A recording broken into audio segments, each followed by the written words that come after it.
तो मेरे SL army कैसे हो। तो आज हम बात करेंगे मेरे फेवरेट टॉपिक फेमिनिज्म के बारे में। तो चलिए ना बिना किसी बकचोदी के शुरू करते हैं अपना काम।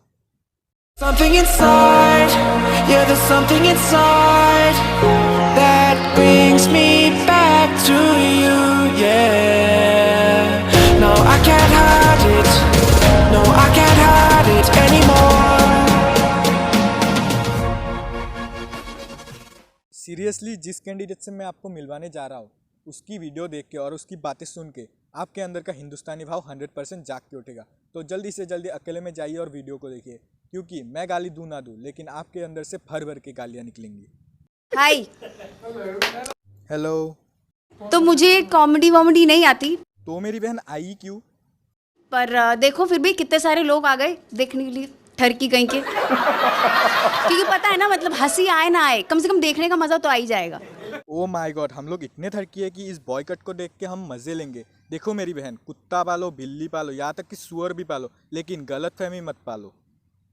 अगर कोई लड़का अपनी पूरी बाजू सरसों के तेल में डुबो के उसे तिल वाली बोरी में डाल के उसके हाथ पे जितने तिल चिपके हों, अगर उतनी कसमें खा के तुमको बोले ना कि बेबी मैं सिर्फ और सिर्फ तेरा हूँ, तो उस पर यकीन करने की जरूरत नहीं है, झूठ ही बोल रहा है। नहीं, दीदी की बातों को सुन के ऐसा लग रहा है कि दीदी को एक साथ हजारों लड़के ने ब्रेकअप दिया, तभी तो दीदी बहकी बहकी बातें कर पा रहे हैं। पूरी दुनिया में कहीं पे भी आप लोगों ने देखा है कि मर्द मंडल का बोर्ड कहीं लगाओ? नहीं, मतलब सारे अत्याचारी जब तुम लोगों ने करने हैं तो फिर तुम्हें मंडल मुंडल की जरूरत क्या है? ओ माय गॉड, सारी की सारी गलतियाँ हमारी है। मतलब आर्मी को तुम गाली दो, फेक एलिगेशन तुम लगाओ, अपनी ईगो सेटिस्फाइड करने के लिए किसी को तुम पिटवाओ, और सारी गलतियाँ हमारी है। मेरी बहन, नाश्ते में गोबर की सब्जियाँ मत खाया कर, तेरा दिमाग भी गोबर जैसी हो गई है। मैं रोज भगवान से पूछती हूँ, मतलब क्यों तुम लोगों को बनाया क्यों गया है? नहीं, तुम ही तो पिच से पिच लड़वा के बच्चे पैदा कर सकती हो, हम तो चूतिया है जो इस दुनिया में आए।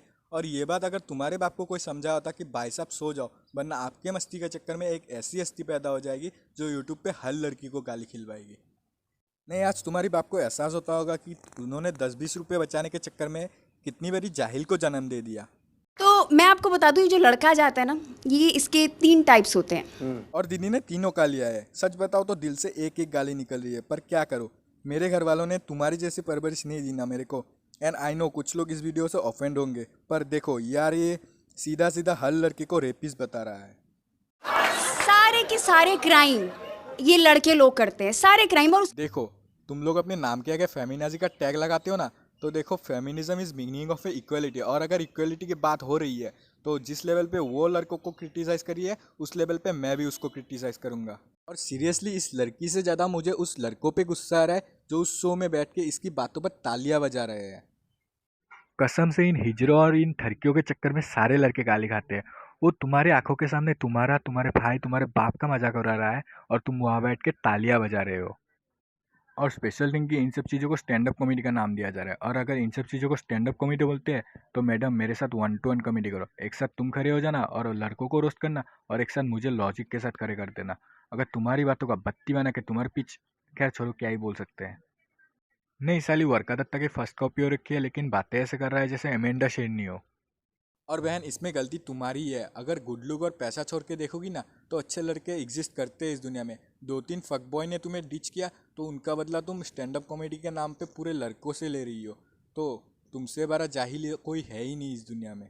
और तू इतनी बड़ी बड़ी बातें कर रही थी ना यहाँ पे, और तूने एक बार भी नहीं सोचा कि जिसकी वजह से तू इस दुनिया में आई है वो भी एक लड़का ही है, यानी कि तेरा बाप।